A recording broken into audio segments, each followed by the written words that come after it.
जी अस्सलाम वालेकुम दोस्तों। तो आज की वीडियो में हमारे पास कंप्यूटर सीरीज़ के एमसीक्यूज़ हैं। एमसीक्यूज़ नंबर 26 से लेकर एमसीक्यूज़ नंबर 50 तक। तो आइए देखते हैं हमारा पहला एमसीक्यूज़ क्या है। क्वेश्चन नंबर, क्योंकि प्रीवियस जो वीडियो थी उसमें 1 से लेकर 25 तक एमसीक्यूज़ बयान कर दिए गए थे, तो ये सेकंड वीडियो है। यहाँ 26 से लेकर आगे 50 तक एमसीक्यूज़ हैं। हमारे पास 26 नंबर को एमसीक्यूज़ है। Which one is the operating system. Option दिए गए हैं। नंबर ए है हार्वर्ड, क्या है ग्राफिक्स, नंबर बी विंडो 2000 और सी एमएस ऑफिस, नंबर डी है सी प्लस। वो पूछता है कौन सा एक ऑपरेटिंग सिस्टम है, तो इसमें आपका दुरुस्त ऑप्शन नंबर बी है। विंडो 2000 क्या है हमारे पास ऑपरेटिंग सिस्टम, जो हमारे लैपटॉप कंप्यूटर को चलाने के लिए, एक ऑपरेट करने के लिए इस्तेमाल होता है, उसे ऑपरेटिंग सिस्टम कहा जाता है। तो अब आपके पास नंबर सी और डी। नंबर सी क्या चीज़ है, ये एक एप्लीकेशन सॉफ्टवेयर है, और number D C plus plus एक लैंग्वेज है। तो ऑपरेटिंग सिस्टम नंबर बी दुरुस्त ऑप्शन है, जो कि विंडो है। जितनी भी विंडोज़ हैं ये सारी क्या हैं, ऑपरेटिंग सिस्टम्स हैं। नेक्स्ट अगर देखें हमारे पास क्वेश्चन नंबर 26 है, वो देखें which of the following is internal memory of the computer. Computer की इंटरनल मेमोरी कौन है। नंबर ए है हमारे पास फ्लॉपी डिस्क, नंबर बी है यूएसबी, नंबर सी रैम और नंबर डी है सीडी। तो इसका दुरुस्त ऑप्शन नंबर सी है रैम, जो कि रैंडम एक्सेस मेमोरी का एब्रीवेशन है। यहाँ पे आप देख सकते हैं RAM random access memory refers to temporary memory that can be altered and access over and over again. ये बार बार क्या होती रहती है, चेंज होती रहती है कंप्यूटर के अंदर। तो यही इंटरनल मेमोरी है। बाकी सारी हैं वो क्या हैं, यूएसबी है, जैसे floppy disk, flash memory, CDs, ये आउटर है आपके पास मेमोरीज की फॉर्म। नंबर हमारे पास 28 है। In MS word the tool is used for finding a similar word in document is called. एक जैसा सिमिलर वर्ड फाइंड करने के लिए क्या हमारे पास टूल इस्तेमाल होता है एमएस वर्ड में। नंबर ए है finder, number B thesaurus, number C है आपके पास डिक्शनरी, नंबर डी। तो इसका दुरुस्त ऑप्शन हमारे पास नंबर बी है। इसी तरह नेक्स्ट 29 क्वेश्चन नंबर आप देखें, the computer program that contains instructions to operate a device is called. Computer का प्रोग्राम जो एक डिवाइस को चलाने के लिए हिदायत इकट्ठी किए हुए होता है, उसमें इंस्ट्रक्शंस होती हैं, वो क्या कहलाता है। नंबर ए है device operator, number B device driver, number C device linking और नंबर डी है डिवाइस सिस्टम। इसका दुरुस्त ऑप्शन नंबर बी है डिवाइस ड्राइवर। तो आप अगर विंडो न्यू करें तो विंडो न्यू करने के बाद आपने अक्सर देखा होगा कि बाद में ऑडियो वीडियो और फिर हार्डवेयर के सब के क्या करने पड़ते हैं, ड्राइवर करने पड़ते हैं। वही ये उन्हीं ड्राइवर्स की बात कर रहा है जो किसी भी डिवाइस को चलाने के लिए जिसमें इंस्ट्रक्शंस होती हैं, इसलिए इसका दुरुस्त ऑप्शन नंबर बी है डिवाइस ड्राइवर। नेक्स्ट देखते हैं क्वेश्चन नंबर हमारे पास 30 है। इन computer science a device which encodes characters by the depression of की इज नाउन। मतलब आप की प्रेस करते हैं तो वो क्या करता है, कैरेक्टर्स को इनकोड करता है, वो क्या कहलाता है। नंबर ए प्रिंटर है, number B keyboard, number C mouse और नंबर डी हार्डवेयर। तो इसका दुरुस्त ऑप्शन नंबर बी है कीबोर्ड। कीबोर्ड पे आप कोई भी की प्रेस करते हैं तो वो की क्या हो जाती है, इनकोड होकर आपकी स्क्रीन पर या जहां भी आप पुट कर रहे हो डाटा उसमें शो हो जाते हैं। तो इसका दुरुस्त ऑप्शन नंबर बी है कीबोर्ड। इसी तरह नेक्स्ट क्वेश्चन नंबर 31 देखें, a computer that converts an entire programme into machine language is called. Computer का प्रोग्राम जो एक इंटायर प्रोग्राम को वो क्या करता है, मशीन लैंग्वेज में कन्वर्ट करता है, वो क्या कहलाता है। जो आप कंप्यूटर की लैंग्वेज में प्रोग्राम लिखते हैं, वो हाई लेवल लैंग्वेज में प्रोग्राम लिखे होते हैं, उसे सोर्स प्रोग्राम भी कहते हैं। उसको कंप्यूटर को समझाने के लिए हमारे पास अंदर यूज़ होता है, जो कंप्लीट प्रोग्राम को कन्वर्ट करते कंप्यूटर को समझाता है। ठीक है, तो उसका दुरुस्त ऑप्शन हमारे पास कंपाइलर है। उस तमाम प्रोग्राम को कंपाइल करके मशीन लैंग्वेज में कन्वर्ट करता है, जो कंप्यूटर की लैंग्वेज है, मशीन लैंग्वेज है। ठीक है, वो कंप्यूटर समझता है। डायरेक्ट कंप्यूटर को ए बी सी ये चीज़ें कुछ समझ नहीं आती। कंपाइलर इन चीज़ों को कंपाइल करके मशीन लैंग्वेज में कन्वर्ट करता है, फिर कंप्यूटर को हम जो भी डाटा पुट करते हैं वो समझ आता है। नेक्स्ट हमारे पास क्या है, क्वेश्चन नंबर 32 है। If a computer has more than one processor is called. अगर कंप्यूटर में एक से ज्यादा क्या है, प्रोसेसर है, तो वो क्या कहलाएगा। आपके पास एक से ज़्यादा प्रोसेसर वाला कंप्यूटर, नंबर बी ऑप्शन इसका दुरुस्त है, मल्टी प्रोसेसर कंप्यूटर कहलाएगा। मैं चंद एक में बाकी सारे इसलिए नहीं रिपीट कर रहा क्योंकि एक कम से कम टाइम में ज़्यादा से ज़्यादा एमसीक्यूज़ आपसे शेयर किए जा सकें ताकि वीडियो ज़्यादा लंबी भी ना हो। तो इसलिए जो दुरुस्त ऑप्शन होता है मैं ज़्यादा उस पर फोकस कर रहा हूँ। बाज़ औक़ात लोग होते हैं कि सारा पढ़ते हैं, लेकिन बाज़ लोग होते हैं क्या कहते हैं सिर्फ उसी क्वेश्चन को अच्छे से 1 या 2 बार पढ़ते हैं जो दुरुस्त ऑप्शन होता है। तो मेरी नज़र में दूसरे वाला ऑप्शन ठीक है, क्योंकि जब आप पेपर में होते हैं तो आपने जो पढ़ा होता है माइंड उसी को क्लिक करता है, वो दोबारा माइंड में रिकॉल होता है कि लॉन्ग टर्म मेमोरी में दोबारा वो रिकॉल होता है जो आपने एक दुरुस्त वाला ऑप्शन 1 या 2 बार पढ़ा होता है। ठीक है, इसलिए मैं ज़्यादा जो दुरुस्त ऑप्शन है मैं उसी पर फोकस करता हूँ और उसी पर जोर दे के उसी को 1-2 बार रिपीट कर देता हूँ। तो इसका दुरुस्त ऑप्शन आपके पास क्या है? Multi processor. क्वेश्चन नंबर 33 है 1 गीगाबाइट्स इज इक्वल टू, आपके पास 1 गीगाबाइट किसके बराबर होती है? हमारे पास इसका दुरुस्त ऑप्शन डी है, 1 गीगाबाइट 1024 मेगाबाइट्स के बराबर होती है। ये कंप्यूटर की फील्ड में किसी भी डाटा को मेजर करने के लिए साइज़ की यूनिट्स हैं। मज़ीद ये यूनिट्स दिए गए हैं, आप देखें कि डाटा मेजरमेंट्स एक तरफ लिखा हुआ है एक कॉलम में और दूसरे कॉलम में साइज़ है। बिट आपके पास 0 और 1 जिसे हम बाइनरी भी कहते हैं, बाइनरी डिजिट, ये एक बिट होती है। 1 एक बिट है और 0 भी एक क्या है? बिट है। तो 8 बिट्स मिलकर क्या बनाती हैं? 1 बाइट बनाती हैं। इसी तरह नेक्स्ट देखें, 1024 बाइट्स मिलकर 1 किलोबाइट, 1024 किलोबाइट मिलकर 1 मेगाबाइट, इसी तरह 1024 मेगाबाइट्स 1 गीगाबाइट्स, 1024 गीगाबाइट्स 1 टेराबाइट्स बनाती हैं और 1024 टेराबाइट्स मिलकर पीटाबाइट और इसी तरह क्या है आपके पास? एक्साबाइट है। तो ये भी इनमें से बाज़ औक़ात कोई टेराबाइट या गीगाबाइट के रिलेटेड कोई ना कोई एमसीक्यूज़ आ जाता है। नेक्स्ट आगे इनकी जो एब्रीवेशन लिखी हुई हैं, किलोबाइट केबी, मेगाबाइट एमबी, गीगाबाइट जीबी और टेराबाइट और आगे क्या? पीटाबाइट और एक्साबाइट, ये भी आपने देख लेनी है, बाज़ औक़ात ये एब्रीवेशंस भी पूछ ली जाती हैं। क्वेश्चन नंबर 34 है VGA एब्रीवेशन किसका है? तो इसका हमारे पास दुरुस्त ऑप्शन है नंबर ए, वीडियो ग्राफिक एरे। ठीक है, तो आपने देखा होगा कंप्यूटर के बैक पर यूज़ होने वाली इस तरह की एक तस्वीर, तो ये आपके पास VGA वीडियो ग्राफिक एरे के लिए केबल है। क्वेश्चन नंबर 35 है the output quality of a printer is measured by, printer की जो आउटपुट क्वालिटी होती है वो किस चीज़ से मेजर की जाती है? अब प्रिंटर की आउटपुट क्वालिटी क्या होता है कि उसकी जो प्रिंट की हुई तस्वीर है, प्रिंट किया हुआ उसका डाटा है, प्रिंट किया हुआ उसका कुछ भी आपके पास मवाद है, वो कितना क्लियर है, मतलब उसकी रेजोल्यूशन कितनी है। तो आप जानते हैं कि रेजोल्यूशन हम डॉट्स पर इंच में मेजर करते हैं, तो इसी तरह प्रिंटर की जो क्वालिटी है वो भी डॉट्स पर इंच में ही मेजर की जाएगी। तो इसका दुरुस्त ऑप्शन हमारे पास है नंबर ए, डॉट पर इंच। क्वेश्चन नंबर 36 है who is the current CEO of Microsoft. अक्सर माइक्रोसॉफ्ट के रिलेटेड अगर बात हो तो हम बिल गेट्स के साथ उसको जोड़ते हैं, तो हम समझते हैं कि जो माइक्रोसॉफ्ट का CEO है वो भी बिल गेट होगा, लेकिन ऐसा बिल्कुल नहीं है। माइक्रोसॉफ्ट का जो CEO है वो सत्या नाडेला है, Satya Nadella, number D option इसका दुरुस्त है।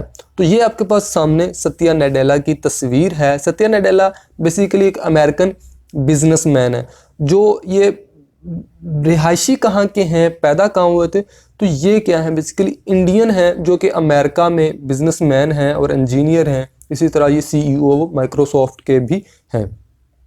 क्वेश्चन नंबर 36 देखें, the most common type of storage device, ज़्यादातर कॉमन डिवाइस जो स्टोरेज करने के लिए यूज़ होती है वो कौन सी है? Number A, magnetic storage, number B, flash memory, जैसे कि USB वगैरह होती है इसे फ्लैश मेमोरी कहा जाता है, मैग्नेटिक डिस्क या हार्ड डिस्क वगैरह, नंबर सी है ऑप्टिकल और नंबर डी है बोथ ए एंड बी। तो उसका दुरुस्त ऑप्शन नंबर डी है बोथ ए एंड बी, यानी कि मैग्नेटिक स्टोरेज और फ्लैश मेमोरी, USB वगैरह और हार्ड डिस्क वगैरह ये दोनों ही किस लिए यूज़ होती हैं? स्टोर करने के लिए डाटा को। क्वेश्चन नंबर 38 है डैश कंप्यूटर और लार्ज साइज। तो इसमें थोड़ा सा एक कंफ्यूजिंग क्वेश्चन है। सुपर कंप्यूटर के अगर हम समझते हैं कि सुपर कंप्यूटर बहुत बड़े कंप्यूटर होंगे वो लार्ज साइज़ के हैं, लेकिन अगर यहाँ पर 1-2 क्वेश्चन बार ये रिपीट हुआ है तो यहाँ पर इसका दुरुस्त ऑप्शन मेन फ्रेम कंप्यूटर लिखा गया था। मेन फ्रेम किस रेफरेंस से, किस वे में लार्ज साइज़ है? ये ज़्यादा बल्क डाटा लेते हैं। ये ज़्यादा डाटा लेने के मानों में क्या है, ये लार्ज साइज़ है। जो सुपर कंप्यूटर है वो इतना ज़्यादा डाटा ले नहीं रहा होता, लेकिन बहुत तेज़ी से अंदर ही अपने ही सेल्फ उसके पास जो डाटा होता है उसी को बहुत तेज़ी से ऑपरेट कर रहा होता है, कैलकुलेशंस में और फैक्ट एंड फिगर्स में बहुत तेज़ होता है, मतलब स्पीडी ज़्यादा होता है सुपर कंप्यूटर। लेकिन लार्ज साइज़ में डाटा की बात करें तो अब हमारे पास इसका दुरुस्त ऑप्शन मेन फ्रेम कंप्यूटर होगा, नंबर बी ऑप्शन इसका दुरुस्त है। क्वेश्चन नंबर 39 है, which shortcut key is use to insert a new slide in PowerPoint presentations. PowerPoint की प्रेजेंटेशंस में कोई भी आपने अगर न्यू स्लाइड ऐड करनी है तो उसकी डायरेक्ट शॉर्टकट की कीबोर्ड से आप क्या प्रेस करेंगे, वो ये बात पूछ रहा है। तो उसका दुरुस्त ऑप्शन हमारे पास नंबर बी है, Ctrl+M। Ctrl+M आप प्रेस करें तो ऑटोमेटिक खुद ब खुद क्या होगा, न्यू स्लाइड इन हो जाएगी। क्वेश्चन नंबर हमारे पास 40 है, स्पैम और fraudulent emails are also called. मतलब कोई फ्रॉड वाली जो ईमेल्स होती हैं जैसे स्पैम वगैरह हो गया, वो क्या कहलाती हैं। इसका हमारे पास दुरुस्त ऑप्शन है नंबर बी, जंक मेल्स। ऊपर आप अगर आप पढ़ना चाहें तो कंप्लीट सारे पढ़ सकते हैं, लेकिन जंक मेल्स ऐसी मेल्स होते हैं जो फ्रॉड वगैरह, जैसे कि आपका इतना इनाम निकला जी, आप इतने हमें पैसे भेज दें, आप ये कर दें, आप वो कर दें, तो सारी फ्रॉड में जो चीज़ें आती हैं उन्हें हम जंक मेल्स कहा जाता है। हमारा दुरुस्त ऑप्शन इसका नंबर बी है। क्वेश्चन नंबर 41 है, which of the following is odd one out.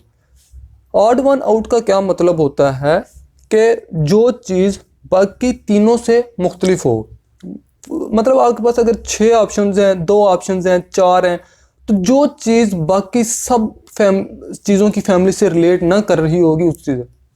अगर मैं सादा ज़िंदगी की एग्जांपल दूं तो आपके पास अगर कैमल और इसी तरह गोट और शीप और साथ में क्या है आपके पास स्पैरो, ये 4 चीज़ें हों तो इनमें ऑड वन आउट पूछा जाए तो स्पैरो इनमें क्या होगी, मतलब चिड़िया ऑड वन आउट होगी, क्योंकि बाकी कैमल, गोट और शीप ये तीनों जानवर हैं और स्पैरो क्या चीज़ है, स्पैरो आपका परिंदा है, बर्ड है, तो मतलब वो एनिमल फैमिली से बिलोंग नहीं करता, तो स्पैरो ऑड वन आउट है। इसी तरह कंप्यूटर की फील्ड में यहाँ पर अगर MCQs देखें तो यहाँ पर है नंबर ए रैम है, नंबर बी रोम है, नंबर सी कैशे है और नंबर डी है हार्ड डिस्क। इसी तरह हमारे पास क्वेश्चन नंबर 42 है, time required for a computer to locate and transfer data is called. Computer को डाटा लोकेट करने और ट्रांसफ़र करने तक जो टाइम रिक्वायर होता है वो क्या कहलाता है। तो ये आपका नंबर डी ऑप्शन दुरुस्त है, एक्सेस टाइम कहलाता है, जो कंप्यूटर के डाटा लोकेट करने और डाटा ट्रांसफ़र करने के लिए रिक्वायर होता है। क्या चीज़ कहलाता है, एक्सेस टाइम। तो नेक्स्ट देखें, क्वेश्चन नंबर 43 है, the area inside a computer frame and auxiliary where data instructions are store is called. Computer frame के अंदर जहाँ पे इंस्ट्रक्शन स्टोर की जाती हैं वो क्या कहलाता है, वो एरिया क्या कहलाता है। नंबर ए है मेमोरी, नंबर बी है इंटरप्रेटर, नंबर सी रिकॉर्डर और नंबर डी ओपर। इसका दुरुस्त ऑप्शन हमारे पास नंबर ए है मेमोरी, जहाँ पे इंस्ट्रक्शंस वगैरह स्टोर होती हैं। क्वेश्चन नंबर 44 है, LED technology is energy efficient, what does LED stands for. LED मतलब एनर्जी एफिशिएंट, एनर्जी कम यूज़ होती है। तो यही MCQs की अगर बात करें तो PMS 2012 के सब्जेक्ट जो जनरल नॉलेज का पेपर होता है उसमें ये रिपीट हुआ था, उसमें ये आया था। तो क्या पूछता है, LED का मतलब क्या है, LED किस का एब्रीविएशन है। इसका दुरुस्त ऑप्शन हमारे पास नंबर सी है, light emitting diode. Number A, number B, number D options भी हैं, लेकिन इसका दुरुस्त ऑप्शन नंबर सी है, लाइट इमिटिंग डायोड। नेक्स्ट हम देखें तो हमारे पास क्वेश्चन नंबर 45 है, सिम जो हम आमतौर पर मोबाइल में यूज़ करते हैं, सिम फलां नेटवर्क की, तो सिम स्टैंड्स फॉर, सिम का मतलब क्या है। नंबर ए है आपके पास single in line mode, number B single in line memory, number C subscriber identity module, number D है नन ऑफ दीज। उसका दुरुस्त ऑप्शन हमारे पास है number C subscriber identity module. Question number 46 देखें तो a computer on the internet is defined by. Internet पर एक कंप्यूटर किस तरह डिफाइन किया जाता है, क्योंकि आप कोई भी चीज़ मेल करते हैं तो हमें कैसे पता चल जाता है ये फलां कंप्यूटर पर चली जाएगी। नेटवर्क पर कैसे पता चल जाता है कि कोई भी अब मैसेज भेजते हैं तो फ़लाँ जगह पर चला जाता है मैसेज, फ़लाँ कंप्यूटर पर चला जाता है, फ़लाँ किसी सिस्टम पर चला जाता है। तो हर एक कंप्यूटर का क्या होता है, बेसिकली एक IP एड्रेस होता है जिसकी वजह से वो इंटरनेट पर कंप्यूटर डिफाइन होता है, जिसकी शनाख्त होती है। IP एड्रेस की मैंने बात की है तो इसका दुरुस्त ऑप्शन क्या होगा, number D IP address. Question number 47 देखें, which key is use to shift to type, मतलब क्या कहता है, शिफ्ट के साथ टाइप परसेंटेज, शिफ्ट की के साथ कंबाइन करके क्या चीज़, कौन सी की यूज़ होती है परसेंटेज का साइन टाइप करने के लिए, परसेंटेज का साइन लिखने के लिए। तो कीबोर्ड पर आप ऊपर वाली रोज, सबसे अपर रोज होती है, ऊपर वाली रोज फंक्शनल जिनमें की कहा जाता है, जहाँ पर साथ में F1 F2 F3 लिखा जाता है, ये फंक्शन कीज होती हैं। तो वहाँ से F5 की यूज़ होती है। तो इसका दुरुस्त ऑप्शन क्या है, नंबर ए F5। 5 की जो की है उसको आप प्रेस करेंगे तो आपके पास क्या शो हो जाएगा, लेकिन किसके साथ, शिफ्ट की के साथ कंबाइन करके। क्वेश्चन नंबर 48 है, in computing GB stands for, GB हम पीछे देखकर आए हैं जहां पर मेजरमेंट साइज और मेजरमेंट्स की बात हम करके आए थे, जहां पे गीगाबाइट्स की बात की थी, मेगाबाइट्स, किलोबाइट्स, बाइट्स, टेराबाइट्स सारी यहाँ पे मैंने बात की थी। एब्रीवेशंस भी आप एक बार देख लें तो ये वही क्वेश्चन रिपीट हो गया है। गीगाबाइट्स, GB से क्या मुराद है, तो यहाँ इसका दुरुस्त ऑप्शन नंबर हमारे पास बी है, गीगाबाइट। दुरुस्त ऑप्शन हमारे पास नंबर बी है, गीगाबाइट। क्वेश्चन नंबर 49 है, इन MS word master documents contain dash of the sub documents. MS word में मास्टर डॉक्यूमेंट्स क्या कंटेन करता है, सब डॉक्यूमेंट्स के। तो इसमें आता है लिंक, इसका दुरुस्त ऑप्शन हमारे पास है नंबर सी, लिंक।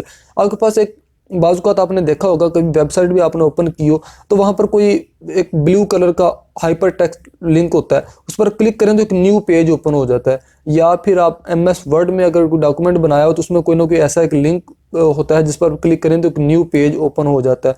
तो मास्टर डॉक्यूमेंट सब डॉक्यूमेंट्स के लिंक कंटेन करता है। हमारे पास आज की वीडियो का लास्ट MCQs है, MCQs number 50, the default language of Microsoft word is. Microsoft word की डिफ़ॉल्ट लैंग्वेज क्या है, जो बाय डिफ़ॉल्ट लैंग्वेज किस में, जो ऑटोमेटिक पहले ही उसमें डिफ़ॉल्ट लगाई हुई होती है लैंग्वेज, बाद में लैंग्वेज आप चेंज कर सकते हैं लेकिन बाय डिफ़ॉल्ट कौन सी होती है। इसका दुरुस्त ऑप्शन हमारे पास है नंबर ए, USA इंग्लिश। बाकी नंबर बी है UK, नंबर सी है कैनेडियन और नंबर डी है ऑस्ट्रेलियन, लेकिन दुरुस्त ऑप्शन हमारे पास है USA इंग्लिश माइक्रोसॉफ्ट की डिफ़ॉल्ट लैंग्वेज होती है। तो आज की वीडियो में इतना ही। नेक्स्ट वीडियो में इंशाल्लाह मैं क्वेश्चन नंबर 51 से लेकर 75 तक अपलोड करूंगा। इसी तरह हमारी 4 वीडियोस में हमारे 100 MCQs कंप्लीट हो जाएंगे। इसमें ऐसा है कि वीडियो ज़्यादा लेंथी नहीं होती और कोई भी शख्स आसानी से एक 100 MCQs को या फिर 25-25 करके ज़्यादा अगर करना चाहे तो उनको कवर कर सकता है और कुछ तैयारी भी कुछ अच्छी हो जाती है। लिहाजा आज की वीडियो में इतना ही। आपका बहुत शुक्रिया। अल्लाह हाफिज़।